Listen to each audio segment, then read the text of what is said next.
So hi everyone, this is Janish Kuda here from Wisdom Commerce Classes and welcome back. So what we are doing right now is we are dealing with the chapter journal and ये हमारा third video है और यहाँ पे हम आज third sum solve करने वाले हैं which is given to us on page number 75 में। यहाँ पे पेज नंबर 85 में यहाँ पे लिख रहा हूँ पेज नंबर 85 क्वेश्चन नंबर 3। हम ये सम फिलहाल कहाँ से ले रहे हैं? महाराष्ट्र की टेक्स्ट बुक 11th स्टैंडर्ड की टेक्स्ट बुक में से ले रहे हैं।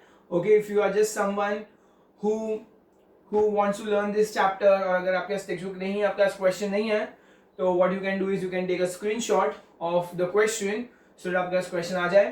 ओके स्टूडेंट्स, सो यहाँ से शुरू कर रहे हैं। मैंने पहले ही बताया था बाकी की वीडियोस के अंदर कि अगर आज हम ये चैप्टर पढ़ रहे हैं जनरेटिव्स कैसे सॉल्व करनी है, उसके पहले आपको ये पता होना चाहिए कि कौन से अकाउंट रियल अकाउंट है, कौन सा अकाउंट नॉमिनल अकाउंट है और कौन सा अकाउंट पर्सनल अकाउंट है। रियल अकाउंट सारे असेट्स होते हैं, नॉमिनल अकाउंट सारे हमारे इनकम एक्सपेंसेस होते हैं और पर्सनल अकाउंट कोई भी नाम होगा, अगर इंसान का नाम हो या कोई फर्म का नाम हो या बाकी भी चीजें होती है, बट फिलहाल हमारे लिए इतना जाना काफी है।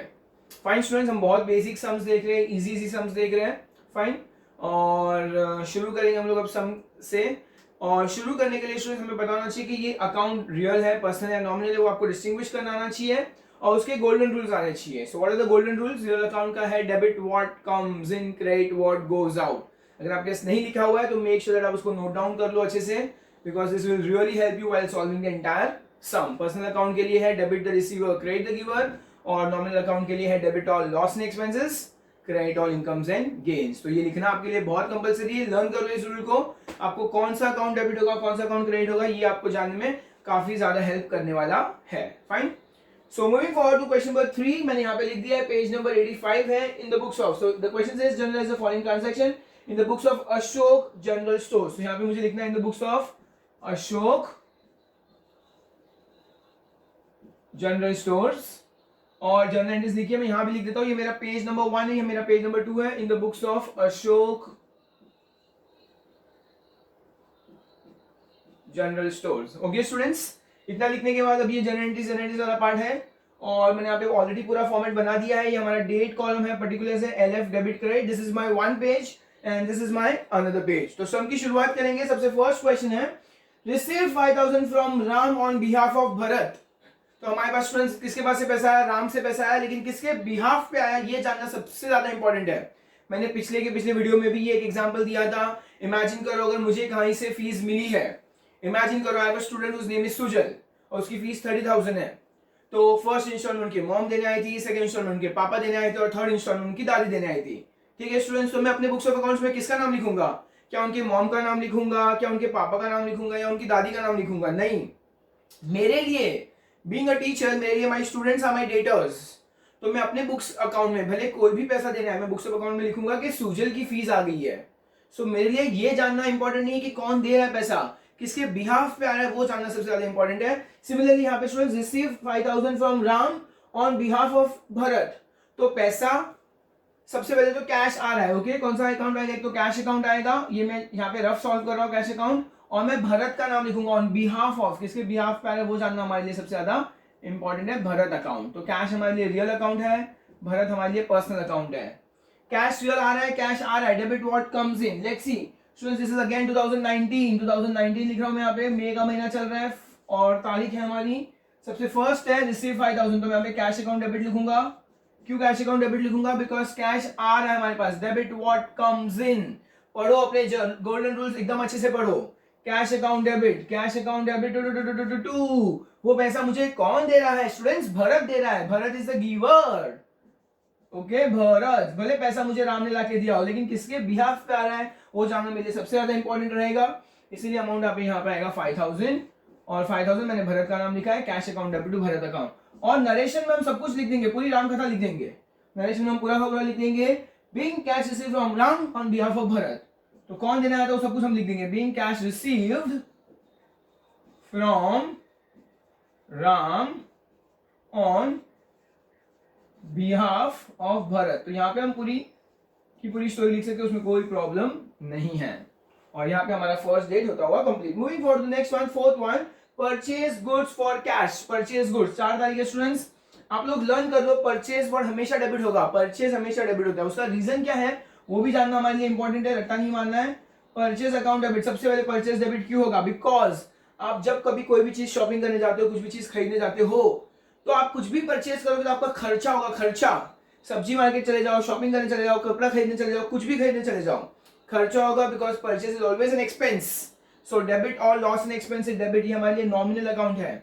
यहाँ पे चाहिए, आपको चाहिए तो मैं यहाँ पे लिख देता हूँ बोर्ड पे हमारे रफ वाले पार्ट में, परचेज इज एन अकाउंट, ये नॉमिनल अकाउंट है और डेबिट होगा because it is an expense. और हमने गुड्स परचेज किया और रिटर्न में क्या दिया, फॉर कैश। तो हमारे पास क्या जा रहा है स्टूडेंट्स, कैश जा रहा है। Cash is a real account. Credit what goes out, credit what goes out, तो क्रेडिट हो रहा है तो हम क्रेडिट लिखेंगे। Purchase account debit to cash account. Amount कितना है स्टूडेंट्स, हमारा अमाउंट है 55,000 रुपया। 55,000 रुपये का हमने माल खरीदा था। और नरेशन लिखेंगे, नरेशन लिखेंगे being goods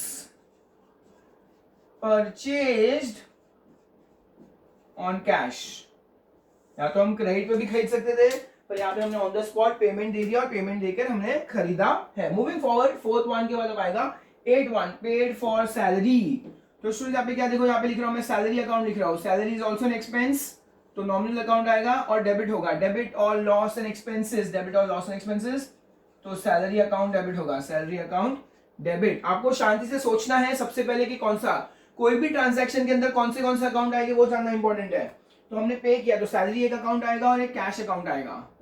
okay, cash real account है और कैश क्रेडिट क्यों हुआ, because credit what goes out, cash जा रहा है, हमने पे किया है सैलरी तो जा रहा है स्टूडेंट्स। तो यहाँ पे लिखूंगा टू कैश अकाउंट, तो salary account debit to cash account. What is the amount, 8,000 8,000, तो यहाँ पे लिखूंगा 8,000 और यहाँ पे लिखूंगा मैं 8,000 और एंट्री आएगी being salary paid, being salary paid. Narration तो काफी छोटा था तो काफी आसान था, कोई प्रॉब्लम नहीं है हमारे लिए।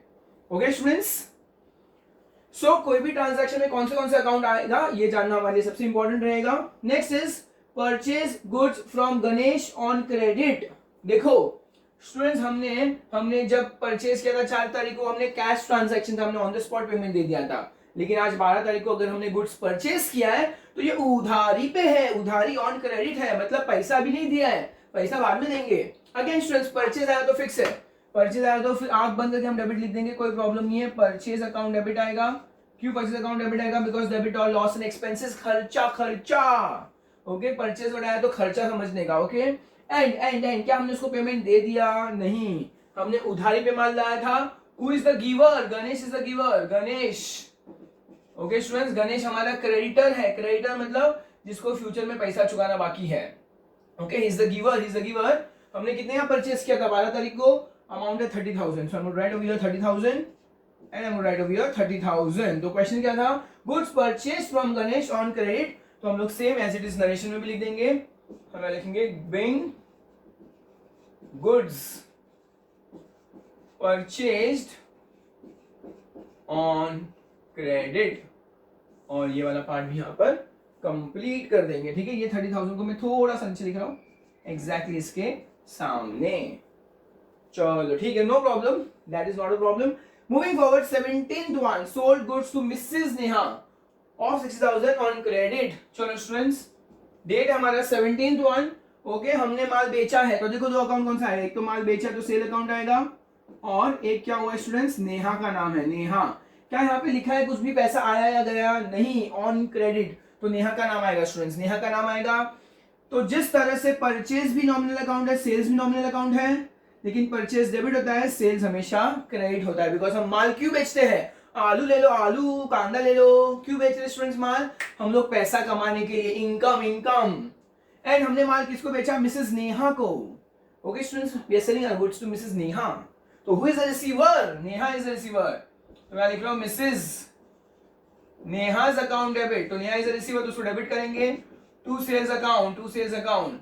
परचेज हमेशा डेबिट होता है, सेल्स हमेशा क्रेडिट होता है। इंपॉर्टेंट है स्टूडेंट्स, परचेज हमेशा डेबिट होता है, खर्चा, और सेल्स क्रेडिट क्यों, because it is an income. उधारी पे माल बेचा था 17 तारीख को, अमाउंट आएगा 60,000, 60,000, और यहां भी हम लिखेंगे 60,000, और नरेशन लिखेंगे हम लोग being goods sold to Mrs Neha on credit. उधारी वाला ट्रांजैक्शन था स्टूडेंट्स, उधारी वाला।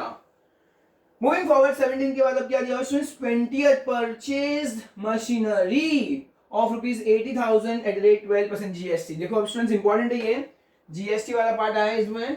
ओके हमने क्या किया स्टूडेंट्स, मशीनरी परचेज की है। एकदम ध्यान से सुनना मैं क्या करने वाला हूँ और अच्छे से देखना कैसे करने वाला हूँ, ठीक है। सो तारीख है 20 तारीख है स्टूडेंट्स। चलो तो सबसे पहले 20 तारीख हमने मशीनरी परचेज की, तो मैं मशीनरी का नाम लिखूंगा। देखो यहाँ पे मैं परचेज वर्ड नहीं लिख रहा, अगर परचेज गुड्स है, परचेज गुड्स है तो परचेज वर्ड लिखूंगा, but machinery is an asset for me, it is not a goods, तो मैं यहाँ पे परचेज का वर्ड ना लिखते हुए मशीनरी वर्ड लिखूंगा, मशीनरी अकाउंट डेबिट। ओके तो स्टूडेंट्स मशीनरी अकाउंट डेबिट होगा। अब यहाँ पे मैंने जीएसटी पे किया है स्टूडेंट, तो GST is an expense, tax, खर्चा, जब भी हम कुछ खरीदते हैं। आप ध्यान रखो अगर आप कभी कोई होटल में जाते हो, एक्सपेंसिव होटल में, उसका बिल चेक करना, उसके ऊपर भी आपको जीएसटी पे करना होता है। तो जीएसटी को दो पार्ट में डिवाइड किया उन्होंने, एक है सीजीएसटी और एक है SGST. Okay CGST central goods and service tax और एसजीएसटी हमारा state goods and service tax. तो अभी अभी एज ऑफ नाउ 2021 की बात चल रही है स्टूडेंट। सेंटर में कौन है, अपना मोदी भाई बैठा है, और स्टेट में महाराष्ट्र के अंदर कौन है, उद्धव ठाकरे जी है। ओके तो स्टूडेंट्स आधा पैसा कौन लेगा, मोदी जी ले लेगा, और आधा पैसा हमारा उद्धव ले लेगा, ठीक है। तो जितना भी पैसा जाएगा आधा जाएगा सेंट्रल में और आधा जाएगा स्टेट में, इज दैट ओके। और दोनों ही हमारे लिए क्या है स्टूडेंट्स, खर्चा, खर्चा है, टैक्स हमारे लिए खर्चा है। तो मैं यहाँ पे लिखूंगा इनपुट, इनपुट क्यों लिख रहा हूं, बिकॉज हमारे पास मशीनरी आ रही है। इनपुट सीजीएसटी अकाउंट डेबिट और आएगा इनपुट एसजीएसटी अकाउंट डेबिट। तो कितने की मशीनरी खरीदी थी स्टूडेंट्स हमने, टोटल मशीनरी खरीदी थी, टोटल हमारी मशीनरी थी 80,000 रुपीज की। अब 80,000 के ऊपर कितना जीएसटी बोला था उन्होंने हमें, 12%। तो 12 का आधा, आधा जाएगा मोदी जी के पास और आधा जाएगा हमारे उद्धव जी के पास। ओके तो आधा सेंट्रल में जाने वाला है और आधा स्टेट में जाएगा स्टूडेंट्स। तो 12% का आधा कितना होता है, 6%। तो 6 8 48। तो आप लोग 80,000 का 6% निकालो, 4,800, 4,800। इज दैट ओके स्टूडेंट्स, आपका आंसर आएगा 4,800, 4,800, बिकॉज 8 6 कितना होता है, 48 होता है। और अमाउंट, अमाउंट कैसे पे किया, amount is paid by cheque. अगर हमने अमाउंट चेक से पे किया स्टूडेंट्स तो क्या आएगा, to bank account, because obviously पैसा कहां से जाएगा, बैंक में से जाएगा। ऑब्वियसली अमाउंट स्टूडेंट्स कहां से जाएगा, बैंक में से जाएगा स्टूडेंट्स। और लेट्स सी अमाउंट टोटल कितना आएगा, 4 और 4 8, तो 88 89 600, टोटल कितना आएगा 89,600। हमेशा debit should be equal to credit. और नरेशन लिखेंगे, नरेशन लिखेंगे स्टूडेंट्स, क्वेश्चन में क्या दिया हुआ है, एज इट इज नरेशन लिखेंगे, being machinery purchased, being machinery purchased. और देख लेते क्या लिखा है क्वेश्चन के अंदर, and amount paid by cheque and amount paid by cheque including, और हमने क्या इंक्लूड किया था, इंपॉर्टेंट है यहाँ पे, इंक्लूडिंग क्या किया था students, 12% GST, 12% GST goods and service tax. और यहाँ पे ये वाला मेरा पेज हो गया कंप्लीट। आपको पता है पेज कंप्लीट होने के बाद मैं क्या लिखूंगा, balance carry forward, balance carry forward CF. तो स्टूडेंट्स ये 20th वाला मैं एक्सप्लेन कर रहा हूं एक बार, मशीनरी डेबिट क्यों हुआ, बिकॉज डेबिट व्हाट कम्स इन, दोनों टैक्स को मैंने डेबिट किया बिकॉज डेबिट और लॉस एंड एक्सपेंसेस दोनों ही नॉमिनल अकाउंट है, नॉमिनल अकाउंट है दोनों ही हमारे लिए। ओके यहाँ पे एन लिख रहा हूँ, दोनों ही नॉमिनल अकाउंट हमारे लिए टैक्स है। एंड फाइनली बैंक को क्रेडिट क्यों किया, बिकॉज क्वेश्चन में दिया था amount is paid by cheque, इसीलिए मैंने क्या किया स्टूडेंट, यहाँ पे बैंक को क्रेडिट कर दिया है। और यहाँ पे बैलेंस कैरी फॉरवर्ड लिखेंगे, लेट्स सी कितना अमाउंट है, 5 और 55 60, 68,000, 68,000, 68 और 30 कितना होगा, 98, 98 और 60 कितना होगा, 1,58,000। तो एक बार देख लेते हैं, 1,58,000 और प्लस ये कितना, 89,600, 89,000, 89,600 है, तो ये 600, 9 + 8 8 17, 1 कैरी 14, तो मेरे अकॉर्डिंग 2,47,600 आ रहा है अभी तक हमारा टोटल, 2,47,600, एंड यहाँ आएगा 2,47,600। चलो फिर भी मैं एक लास्ट में वापस चेक कर देता हूँ। ओके स्टूडेंट्स 89,600 तो मैंने यहाँ पे एज इट इज लिखा है, 60 + 30 90, 90 और 60 कितना होता है, 1,50,000, 1,58,000 बराबर, तो 6 17 14 1 कैरी, ओके 2,48,600। तो स्टूडेंट्स यहाँ तक मेरा अमाउंट ये काफ़ी बराबर है। और ये जो भी मैंने यहाँ पे रफ में कुछ सॉल्व किया था स्टूडेंट्स, उसको फिलहाल के लिए मैं रफ कर रहा हूँ because I will need this space to solve this entire sum. चलो तो स्टूडेंट्स हमने यहाँ पे बैलेंस कैरी फॉरवर्ड लिखा था बिकॉज हमारा लेफ्ट साइड वाला जो पेज था उसमें हमारा टोटल 2,47,600 आया है। Now moving forward to the next page, जब भी आप नया पेज लो स्टूडेंट्स आपको सेम फॉर्मेट पूरा अच्छे से ड्रॉ करना है, आपको फिर से लिखना होगा इन the books of Ashok general stores, general entries भी लिखनी होगी, डेट वगैरह सब कुछ लिखना होगा। और मैं यहाँ पे लिखूंगा बैलेंस ब्रॉट फॉरवर्ड। क्या लिखूंगा? Balance brought forward. और अमाउंट कितना आएगा? 2,47,600। क्या लिखूंगा? 2,47,600। और यहाँ भी आएगा 2,47,600। और नेक्स्ट अब 20th के बाद नेक्स्ट डेट स्टूडेंट्स कौन सी है? नेक्स्ट डेट इज 25th, 25 तारीख है स्टूडेंट्स। और लिखा हुआ है paid to SG and Sons by cheque. तो स्टूडेंट्स दो अकाउंट है, एक एसजी एंड सन है और चेक से पे किया तो बैंक अकाउंट है। आपको चाहिए तो लिख लो SG and son and bank, और दोनों ही पर्सनल अकाउंट है, दोनों ही पर्सनल अकाउंट है, किसी का नाम है। तो let's see who is the receiver and who is the giver. Check करो, बिकॉज पर्सनल अकाउंट का रूल क्या बोलता है? Debit the receiver, credit the giver. तो पे टू एसजी एंड सन, तो एसजी एंड सन को हमने पे किया, ही इज द रिसीवर, तो एस जी, और क्या लिखा है? S G and Sons. उसको मैं डेबिट क्यों कर रहा हूं? Because is the receiver, S G and son is the receiver. Account debit to bank account, because पैसा कहां से कट होने वाला है? बैंक से पे कट होगा स्टूडेंट्स, क्योंकि मैंने उसको क्या दिया था? मैंने उसको चेक दिया था। अमाउंट कितना है? 30,000 रुपीज। 30,000 आएगा, यहाँ पे भी 30,000 आएगा और यहाँ भी आएगा 30,000। अब मैं लिख दूंगा being being being being being being cheque. Cheque तो पे नहीं लिख सकते, या तो being cheque given to SG and Sons चलेगा। आप कुछ भी लिख दो नरेशन में, it should make some sense, okay? Grammatically it should be right. Moving forward 25 का स्टूडेंट्स क्या आएगा? 28 तारीख आएगा, 28 तारीख। और 28 तारीख में क्या लिखा हुआ है? लिखा हुआ है रिसीव्ड कमीशन 10,000 फ्रॉम गणेश। आ रहा है। कैश है या बैंक है कुछ नहीं पता, तो हम कैश अज्यूम करेंगे। हमारे पास कैश आया है तो कैश अकाउंट डेबिट होगा। Debit what comes in? Cash account debit to. ये कैश क्यों आया? इसका क्या नाम है? तो कमीशन नाम है, कमीशन है, कमीशन के नाम पे पैसा आया है। And commission is an income. Income क्यों? बिकॉज पैसा आ रहा है। अगर हम किसी को पे करेंगे तो एक्सपेंस, आ रहा है तो इनकम। यहाँ पे रिसीव्ड वर्ड लिखा है, रिसीव तो इनकम, क्रेडिट और incomes and gains. Cash debit क्यों किया? Because debit what comes in. Commission को क्रेडिट क्यों किया? नॉमिनल अकाउंट है, credit on incomes and gains. चलो अमाउंट कितना है स्टूडेंट्स? 10,000 है। और यहाँ पे नाम भी दिया था गणेश, पर मैंने गणेश का नाम यूज नहीं किया स्टूडेंट्स। वेरी इंपॉर्टेंट, मैं आपको बताऊंगा गणेश का नाम क्यों यूज नहीं किया। बिकॉज पैसा आ गया है। अगर पैसा आ गया है तो अब गणेश ना ही मेरा डेटर है ना ही मेरा क्रेडिटर है, उससे मुझे पैसा आ गया है तो उसका नाम मेरे बुक्स ऑफ अकाउंट्स में नहीं आएगा। बस हो गया, कैश अकाउंट डेबिट किया टू कमीशन अकाउंट आ गया। ओके, तो मैं नरेशन में लिखूंगा being commission receive, being commission receive, बस। और यहाँ पे मैं इसको कंप्लीट कर दूंगा 28 तारीख ना। Moving forward to the next one, 30 तारीख। काफी आसान वर्ड है, पेड रेंट। पे क्या? कैश, रोकड़ा। तो बताओ रेंट हमारे लिए इनकम एक एक्सपेंस है, हम पे कर रहे हैं, तो हमारे लिए खर्चा है, खर्चा। और खर्चा डेबिट और लॉस एंड एक्सपेंसेस। खर्चा है स्टूडेंट्स, तो it is an expense, debit और लॉस एंड एक्सपेंसेस। तो rent account debit to cash account. Rent debit क्यों हुआ? बिकॉज डेबिट और loss and expenses. Cash credit क्यों हुआ? Because cash what goes out, cash जा रहा है स्टूडेंट्स। तो क्या लिखेंगे हम यहाँ पे? अमाउंट लिखेंगे 5,000 और अमाउंट लिखेंगे 5,000 और नरेशन में लिख देंगे बिंग रेंट पेड। जो नरेशन में दिया है सेम एज इट इज हम भी लिख देंगे थपैक। And now moving for the last one, संभाल के समझना होगा स्टूडेंट्स। क्या लिखा है? Purchase shares of Atul and company. हमने परचेज किया, पर क्या हमने गुड्स परचेज किया? नहीं। अगर गुड्स परचेज करेंगे तो हम परचेज वर्ड लिखेंगे, लेकिन यहाँ पे हमारे लिए एसेट है, बिकॉज हमने पैसा इन्वेस्ट किया किसी कंपनी के शेयर्स में। तो हमारे लिए रियल अकाउंट है शेयर्स, तो मैं पूरा लिखूंगा अच्छे से, एकदम पूरा अच्छे से लिखने वाला हूँ शेयर्स।